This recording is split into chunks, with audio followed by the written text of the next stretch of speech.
할렐루야. 예, 우리 좌우에 계신 분들과 이렇게 한번 인사하겠습니다. 봄이 오고 있습니다. 새해 복 많이 받으세요. 예, 봄이 오고 있습니다.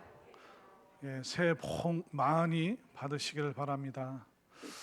자, 우리가 매일매일을 살아가는데 우리가 살아가는 이 날에는 항상 이름이 있습니다.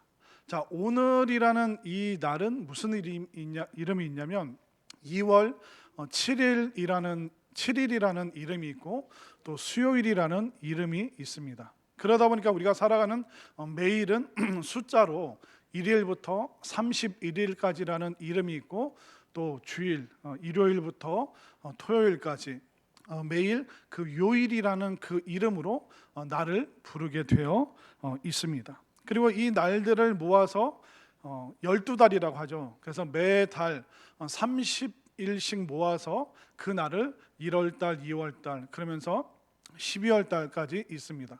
그러면 이 한 달씩을 또 3개씩 모으면 4개가 되죠. 그래서 봄이라는 이름, 그 다음에 뭘까요? 여름. 여러분들 신앙생활 어렵지 않습니다. 여름 다음에 뭐죠? 가을. 그 다음에 겨울. 이런 식으로 우리의 매일의 날, 또 매주, 매달, 또 매해, 또 계절의 이름으로 우리의 날들을 이렇게 이름을 부르고 있습니다. 그래서 우리가 이제 설날이 이제 금요일인가요? 금요일이죠. 토요일인가요? 알겠습니다. 시간 가는 줄 모르겠네요. 그러니까 토요일 날 이제 설날인데 설날을 앞두면서 이제 왜 그 설날인가? 그건 제가 그 명절 영상에 담아놨습니다.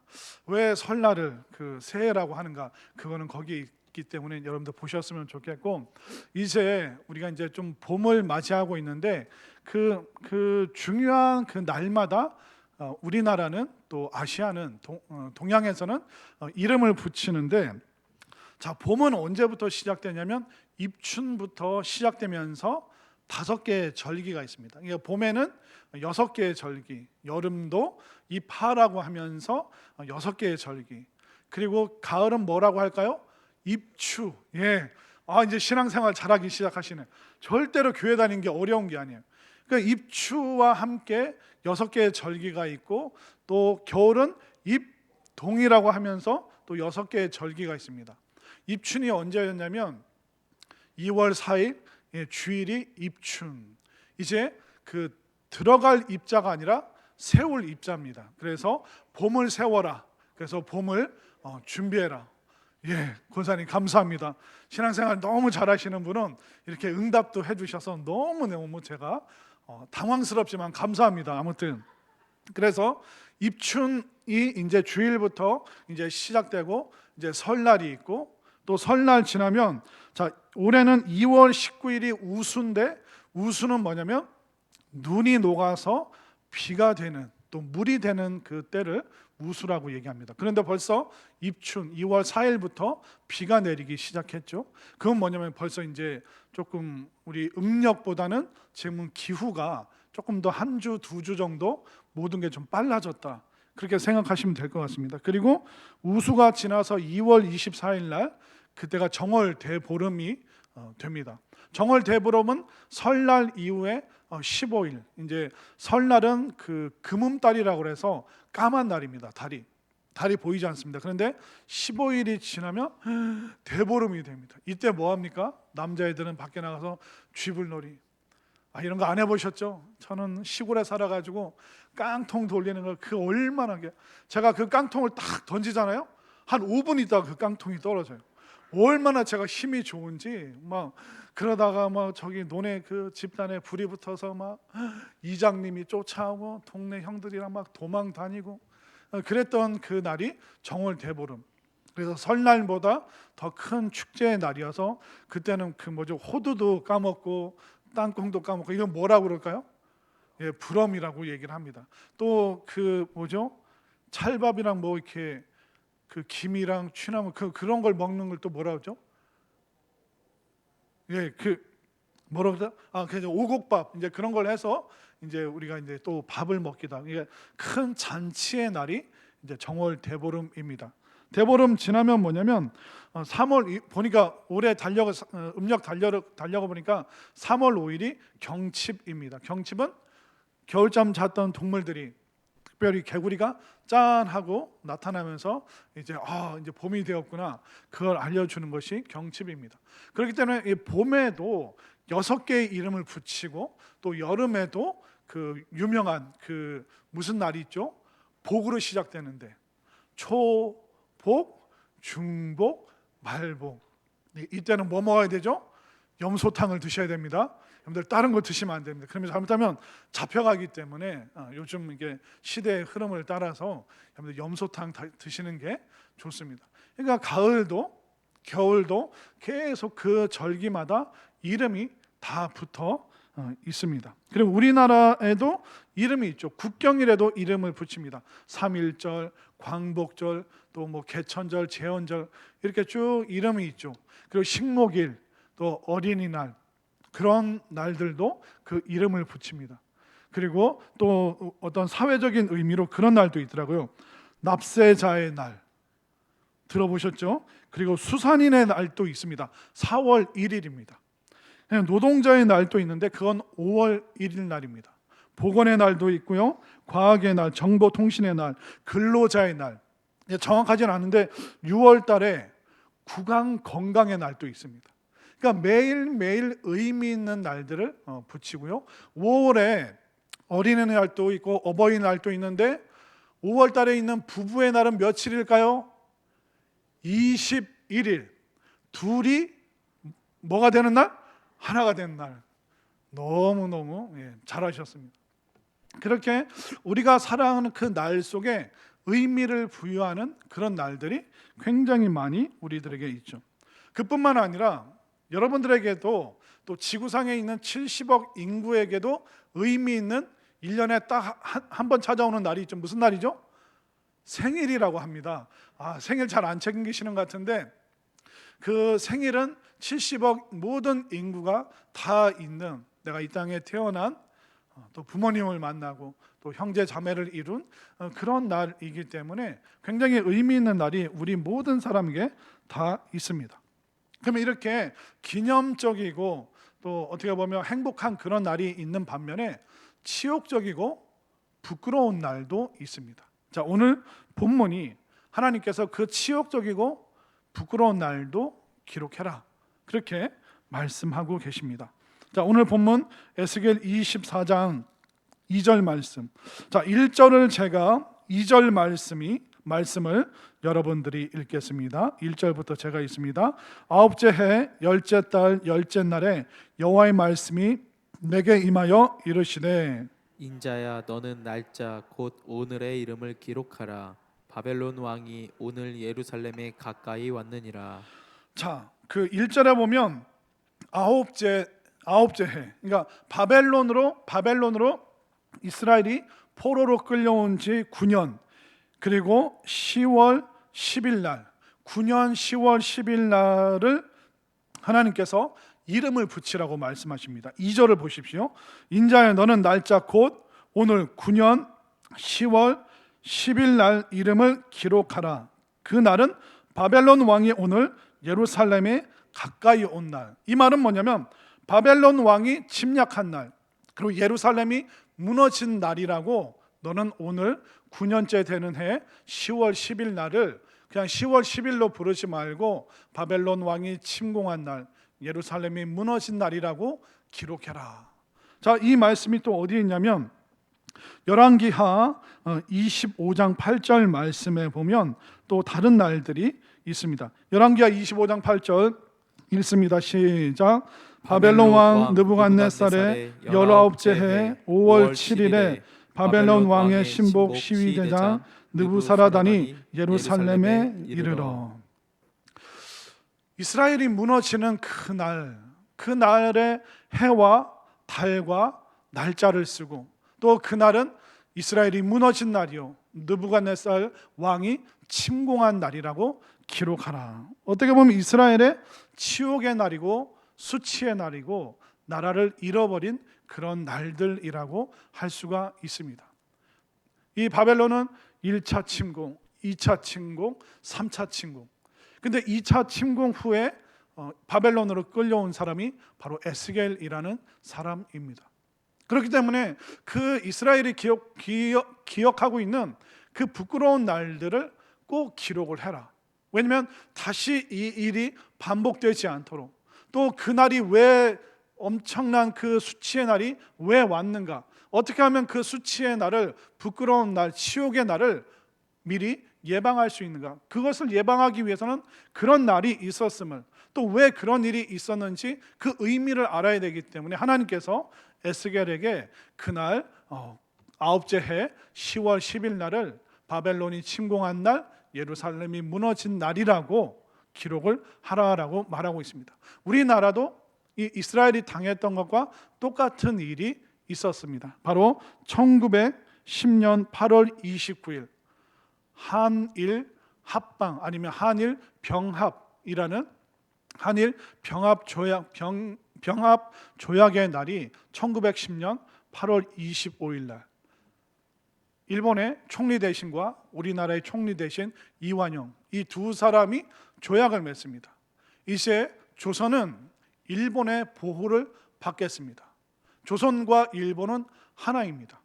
그러면서 조약을 맺었는데 옥새가 없는 거예요.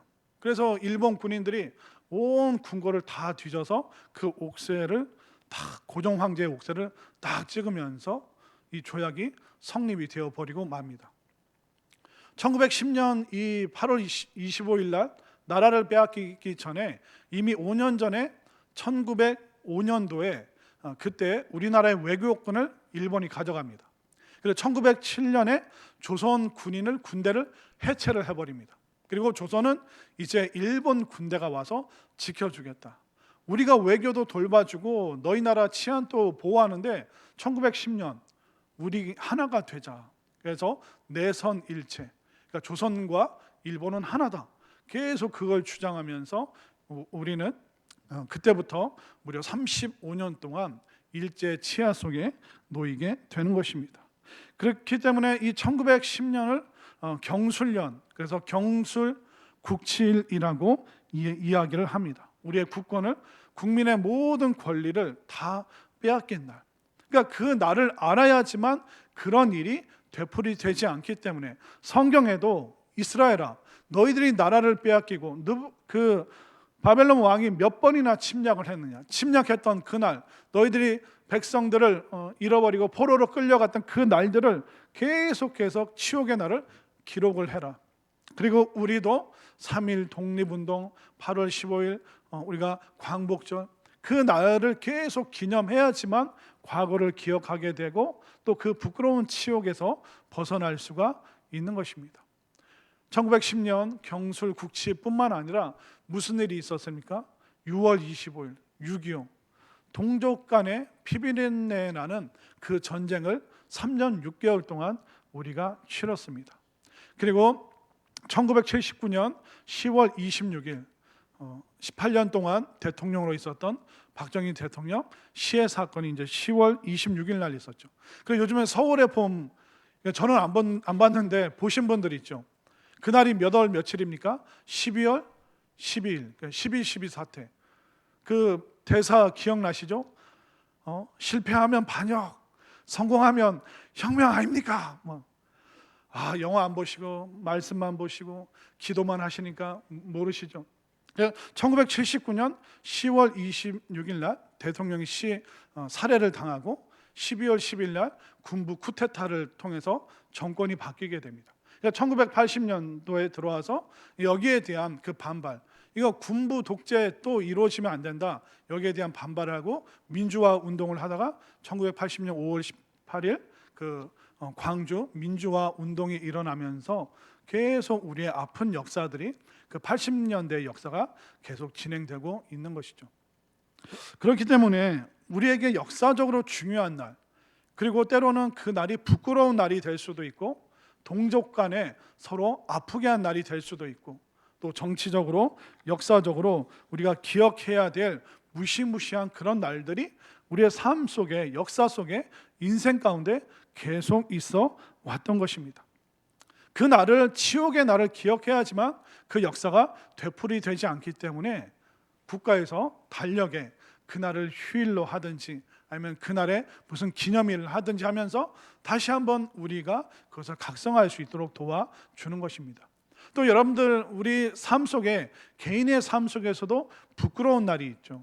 수치스러운 날, 사람들에게 말하기 힘든 그런 날들이 다 있습니다. 제가 예전에 그 미국에 있을 때 그 어떤 성도님이 그 미국 경찰한테 딱지를 끄는 얘기를 하는 겁니다. 그 미국은 이 도시에서 빠져나갈 때 또 이 도시로 진입하는 고속도로가 있는데, 여러분들 LA에 제가 살았는데 LA 주변의 고속도로가 얼마나 넓은지, 제가 캐나다에서 3일 동안 아내랑 차를 타고 쭉 여행하듯이 그 캐나다 밴쿠버에서 이제 LA에 있는 대학원 이제 기숙사로 찾아가는데 깜짝 놀랐습니다. 그 LA 가까이 갔는데 갑자기 도로가 저쪽이 8차선, 이쪽이 8차선. 여러분 놀라시지도 않는데 우리 경부고속도로가 4차선 통합 8차선이에요. 그런데 뭐 그 LA 이쪽 8차선, 저 16차선이 이게 쫙 눈앞에 딱 펼쳐지는데, 와, 야, 미국이 큰 나라긴 큰 나라구나. 그러다 보니까 이 차선이 많으니까요, 차들이 얼마나 쌩쌩 달리고 좋은 차들, 큰 차들이 많은지 이게 좀 벌벌 떱니다. 처음 가면 차들이 너무 쌩쌩 달리니까. 근데 처음에는 이제 그 미국 간 사람들이 조심합니다. 다들 이제 과속을 하니까. 근데 어떤 집사님이 그 LA로 들어오는 길에 그 고속도로에서 과속을 한 거예요. 근데 미국은 이렇게, 제가 있을 때는 이렇게 카메라, 그 CCTV 같은 게 없고 경찰들이 쭉 뒤로 이제 쫙 쫓아옵니다.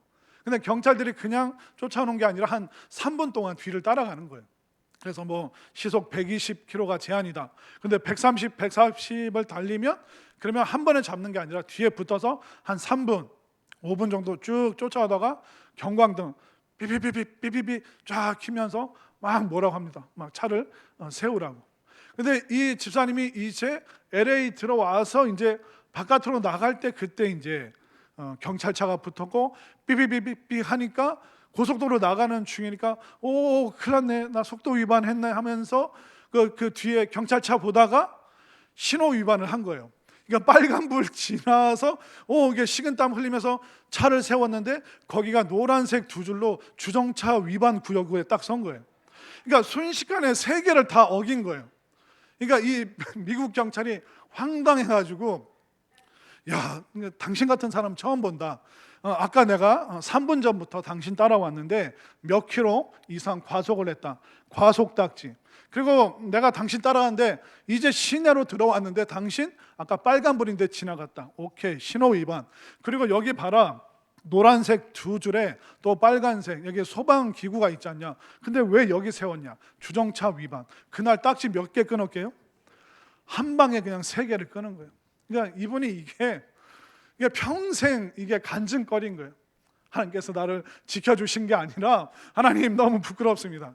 그러니까 사람들에게 말하고 다니는 이유가 뭐냐면 조심하라는 겁니다. 진짜 저도 이렇게 그 운전을 해 보다 보면 갑자기 어느 순간, 분명히 뒤에 차가 없었거든요. 근데 갑자기 미국 차가 그 경찰차가 쫙 따라붙습니다. 그런 거 보면, 야, 진짜 어디 숨어 있다 나왔을까. 그런데 미국 가서 운전하실 때 꼭 속도 잘 지키시고 신호도 잘 지키시고 빨간색으로 된 데는 여러분들 주차하지 마시기 바랍니다. 제가 다 알려드렸어요. 나중에 나 못 들었다 그러시면 여러분들 안 되는 거 다 알려드렸습니다, 교회에서. 이런 걸 하면 안 하셨. 네. 그러니까 그날 그 3개 딱지 끄는 날, 그분에게는 부끄러운 날이죠. 그런데 그 사건을 겪었기 때문에 다시는 고속도로에서 속도 위반 안 하고, 또 내가 당황했다고 해서 신호 위반 안 하고, 또 내가 주차하지 말아야 될 곳에는 주차해서는 안 되겠구나. 이게 그분 속에 각인이 됐기 때문에 수치스럽고 부끄럽지만 그 날을 기억하면서 사람들에게 얘기하면서 본인이 새로워질 수 있는 그 기회를 또한 그가 얻을 수 있는 것이죠. 그렇기 때문에 우리에게, 각자에게 수치의 날이 있습니다. 부끄러운 날이 있습니다. 때로는 경제적인 것 때문에, 때로는 인간관계 때문에 부끄러운 날이 있죠. 그러나 하나님께서는 그날, 내가 그 날에, 그 부끄러운 날에 이름을 붙여서 살아가고 기억할 때 하나님께서 우리에게 또 새로운 날을 주신다는 것을 분명히 믿으시기를 바랍니다. 자, 이렇게 바벨론이 침공한 그날, 이스라엘이 무너진 그 날에 대해서 하나님께서 다른 이름을, 별명을 붙여주셨습니다. 그날의 별명이 뭐냐면 녹슨 가마의 날이라고 하나님께서 별명을 붙여주셨습니다. 녹슨 가마로 기억해라. 자, 6절 말씀을 한번 볼까요? 6절 말씀 함께 읽습니다. 시작. 그러므로 주 여호와께서 이같이 말씀하셨느니라. 피를 흘린 성읍 녹슨 가마 곧 그 속에 녹을 없이 하지 아니한 가마여 화 있을진저 제비 뽑을 것도 없이 그 덩이를 하나하나 꺼낼지어다. 이스라엘이 녹슨 가마라는 겁니다. 여러분들 밥솥 쿠쿠를 갖고 있습니까? 쿠첸을 갖고 있습니까? 여러분들 밥솥 안에 거기가 그 누렇게 녹이 슬었다고 해보십시오. 거기 어떻게 밥을 해먹고 그 생활을 할 수 있겠습니까? 여러분들 가지고 있는 그 프라이팬 바닥이 누렇게 녹이 슬었다고 해보십시오. 거기 어떻게 계란 후라이를 할 수 있겠습니까? 그러니까 이스라엘은 하나님 보시기에 녹슨 가마라는 겁니다. 녹슨 밥솥이요, 너희들은 녹슨 후라이팬이다. 왜 지금 이런 심판이 왔느냐? 너희들 마음이 녹이 슬었고 내가 도무지 너희들 마음에 내가 임재할 수 없고 거주할 수 없고 또 너희들의 마음을 내가 받을 수 없는 녹슨 마음으로, 녹슨 가마처럼 너희들이 살았기 때문에 그 녹을 제거하기 위한 도구로 바벨론을 보낸 것이고, 이 이스라엘의 이 녹을 제거하지 않고는 내가 도무지 너희들과 함께 살아갈 수 없다. 그렇기 때문에 이 지옥의 날, 패배의 날, 나라가 멸망한 그 날을 녹슨 가마로 비유를 하시면서 그 녹슨 가마의 날로 하나님께서 명령하고 계시는 것입니다. 또 12절 말씀으로 가볼까요? 12절 말씀 함께 읽습니다. 시작. 이 성읍이 수고함으로 스스로 피곤하나 많은 녹이 그 속에서 벗겨지지 아니하며 불에서도 없어지지 아니하는도다. 아무리 선지자들이 회개를 촉구해도 마음속의 녹을 떼어내질 않습니다. 그뿐만 아니라 13절로 가볼까요? 13절 함께 읽습니다. 시작. 너의 더러운 것들 중에 음란이 그 하나이니라. 내가 너를 깨끗하게 하나 내가 깨끗하여지지 아니하니 내가 내게 향한 분노를 풀리기 전에는 내 더러움이 다시 깨끗하여지지 아니하리라. 그 마음의 녹슨, 또 이스라엘 백성 전체 중에 녹슨, 그것을 제거하지 않고는 도무지 너희들이 깨끗해질 수가 없다. 그렇게 하나님께서 말씀하고 계십니다. 그렇기 때문에 녹슨 가마를 떠올리면서, 녹슨 가마를 보면서 우리가 이런 상황이구나, 이런 상태였기 때문에 바벨론에 무너질 수밖에 없었고 또 우리는 노예로, 패배자로 끌려올 수밖에 없었구나. 그 수치의 날, 그 부끄러운 날을 녹슨 가마의 날로 기억함으로 이스라엘 백성들은 밥을 풀 때마다 또 국을 끓일 때마다, 맞아, 우리가 녹슨 가마처럼 살아서는 안 된다. 매일매일 밥을 지어 먹고 또 국을 마시면서 그들은 하나님께서 주시는 그 회개의 마음, 또 회개의 그 성령이 임하시기를, 그 구하는 그 마음이 그 수치의 날, 치욕의 날을 보면서 그들은 마음을 새롭게 할 수 있게 되는 것입니다. 그렇기 때문에 하나님께서는 그냥 가만히 계시다가 확 심판하시고 혼내시는 게 아닙니다. 하나님께서는 계속 경고의 메시지를 이스라엘 백성들뿐만 아니라 우리에게 계속 주고 계십니다. 자, 이사야 7장 17절 말씀 화면으로 한번 볼까요? 자, 심판 전에 그 어떤 날이라는 표현을 하나님께서 이사야를 통해서 주시는데, 이사야 7장 17절 함께 읽겠습니다. 시작. 여호와께서 에브라임이 유다를 떠날 때부터 당하여 보지 못한 날을 너와 내 백성과 내 아버지 집에 임하게 하시리니 곧 아수르 왕이 오는 날이니라. 이사야는 북이스라엘에서 활동했는데 북이스라엘은 아수르에게 무너집니다. 그날을 아수르 왕이 오는 날, 바로 북이스라엘이 무너지는 날, 남쪽 유다는 바벨론에게 무너집니다. 바벨론 왕이 오는 날. 그러니까 똑같은 그날, 이사야가 북이스라엘이 무너지기 전에 계속 선언합니다. 아수르 왕이 오는 날이 있다. 그 날이 가까이 오고 있다. 우리가 녹슨 마음을 회개하지 않으면, 하나님 앞에 돌아오지 않으면 우리 이스라엘, 그 아수르 왕의 그 날에 우리는 무너질 것이다. 계속 이사야가 외칩니다. 눈물로 외칩니다. 그러나 이스라엘 백성들 회개하지 않는 거예요. 그리고 또 미가 선지자도 외칩니다. 미가 7장 4절 말씀 시작. 그들의 가장 선한 자라도 가시 같고 가장 정직한 자라도 찔레 울타리보다 더하도다.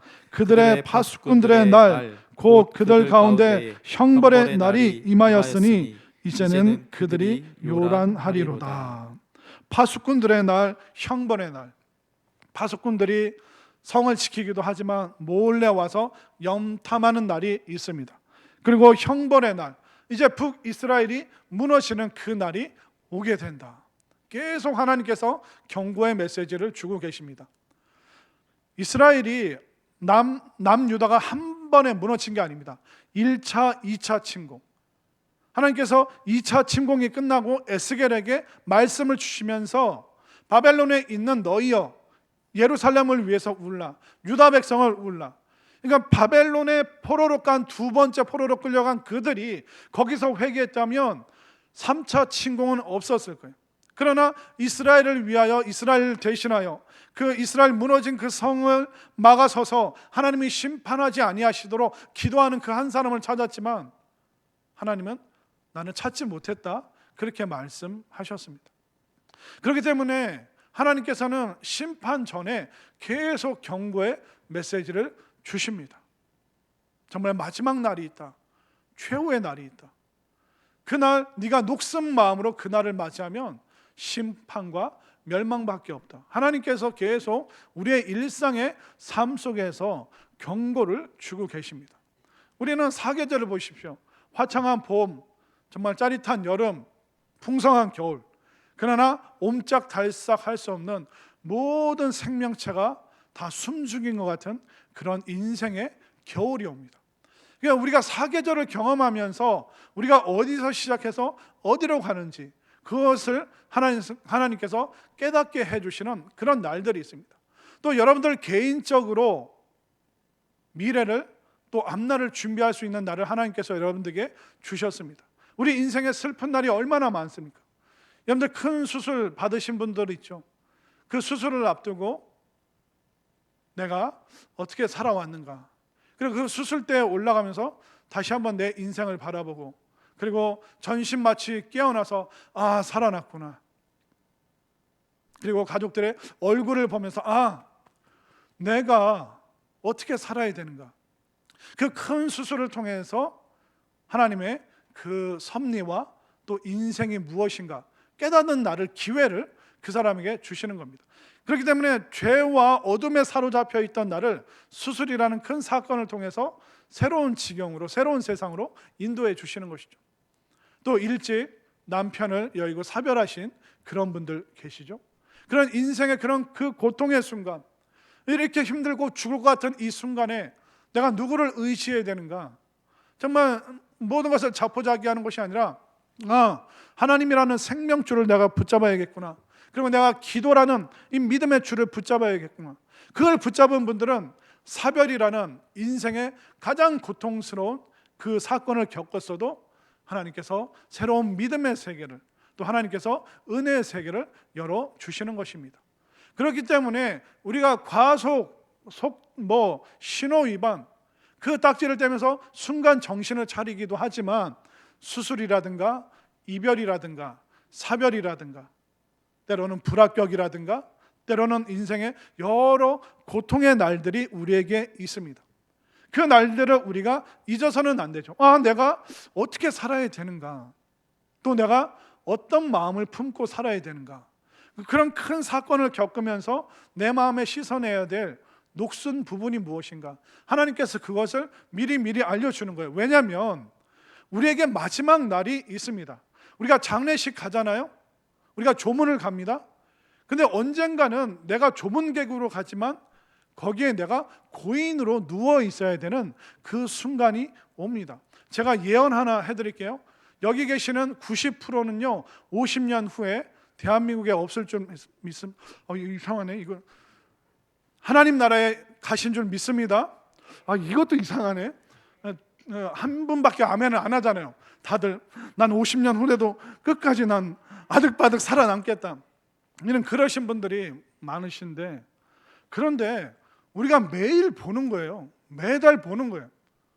누가 돌아가셨다, 뭐 부모님이 돌아가셨다, 누구의 뭐 아내 남편분이 돌아가셨다, 그걸 매일 보면서, 자주 보면서 우리 인생에 멸망의 날, 심판의 날은 아닌데 인생의 마지막 날이 있구나. 근데 때가 낀 녹이 쓴 그 마음으로 그날을 마주해서는 큰일 난다는 것이죠. 그렇기 때문에 우리가 세상을 떠나는 날이 정말 이 세상에서 끝나는 날인지, 우리가 세상 떠나는 날이 하나님 나라로 이사가는 축제의 날이 될 것인지, 그것은 내가 오늘 이 날을 어떤 의미를 부여하고, 내가 수술했고, 내가 부끄러운 일이 있었고, 사별했고, 이별했고, 또 인생에 수많은 고비가 있었는데 그 어려운 날들을 하나님께서 우리 최후의 날, 인생의 그 마지막 날이 오기 전에 우리가 새로워질 수 있는 회개의 날로, 은혜의 날로, 회복의 날로 우리에게 매일매일 그 날들을 주신 것을 믿으시기를 바랍니다. 그렇기 때문에 하나님께서는 너희들의 그 날의 이름을, 네가 살아있는 그 순간에 그 날에 이름을 꼭 붙여라. 여러분들이 은혜 받은 날이 언제인지, 구원받은 날이 언제인지, 또 내가 하나님 나라를 소망할 수 있는 정말 소망의 날이 어떤지, 그러니까 어제가 아니라 오늘 내가 이 날을 무슨 날로 이름을 붙일 수 있을까? 사람들은 그냥 수요일이라고 하겠지만 나는 예배 드리는 날, 말씀 듣는 날, 나는 기도하는 날, 그러니까 매일의 그 날을 우리가 저주의 날로 명할 것인가, 아니면 축복의 날로 명할 것인가? 우리가 인생의 마지막 날이 오는데 그날이 심판의 날인가, 아니면 구원의 날인가? 이 세상에서 끝나는 날인가, 아니면 하나님 나라로 이사가는 날인가? 그것은 우리가 오늘 내 인생의 날에 어떤 이름을 붙일 수 있느냐에 따라서 그 마지막 날이 우리에게 다시 새롭게 다가오게 되는 것입니다. 지금 하나님께서는 녹슨 가마의 날, 바벨론 왕이 쳐들어온 날, 이스라엘이 무너진 날이라고 선언하고 계십니다. 그러나 그 날의 이름을 바꿀 수 있는 방법이 있어요. 그 방법은 뭐냐면, 마음에 녹슨 것을 다 떼어내는 그날이 회개의 날이 된다면 그날은 바로 축복의 날, 은혜의 날로 변화될 수 있음을 믿으시길 바랍니다. 오늘도 지금 우리에게 몇 시간이 남았습니까? 3시간 약 46분이 남았습니다. 이게 얼마 남지 않은 이 시간이지만 우리가 이 짧은 순간에 내가 하나님 앞에 회개하고 정말 온전한 마음으로 선다면 오늘이 수요일이 아니라 은혜 받은 날, 복 받은 날, 여러분들이 아멘 하는 날이 참 됐으면 좋겠는데, 수요일이 아니라 은혜 받은 날, 회개하는 날, 회복하는 날, 축복의 날이 될 줄로 믿습니다. 그건 순식간에 그 날이 온다는 겁니다. 물론 녹슨 가마의 날이지만 그날 내 마음의 회개로 그 녹을 벗겨낸다면 그날은 회복과 축복의 날이 될 수 있는 것이죠. 어제 어떤 날을 살았는가, 그것도 중요하겠지만 오늘 이 날을 내가 어떤 날로 이름을 붙일 것인가. 싸운 날, 짜증난 날, 화해되지 않는 날, 답답한 날, 그런 날이 아니라 하나님, 내가 오늘을 회개의 날로, 화해의 날로, 또 축복의 날, 은혜의 날이 되기를 원한다. 내일도 그리고 다가올 토요일 날 설 명절도 하나님 감사의 날, 은혜의 날이 되기를 원합니다. 여러분들 그렇게 하나님 앞에 소원할 수 있었으면 좋겠습니다. 그렇기 때문에 이스라엘 백성들이 수치스럽고 부끄러운 날이 회개만 들어간다면 회복과 은혜의 날이 되는 것처럼 우리 인생 얼마나 많이 힘들고 어려운 날들 많았습니까? 그러나 말씀 들으면서 우리가 다시 한번 마음을 돌이킬 때 회복하고 은혜 받고 회개하고 축복받는 그런 날들이 끊임없이 이어지는 우리 모두의 삶이 또 우리 모두의 그런 날들이 될 수 있기를 간절히 소망합니다.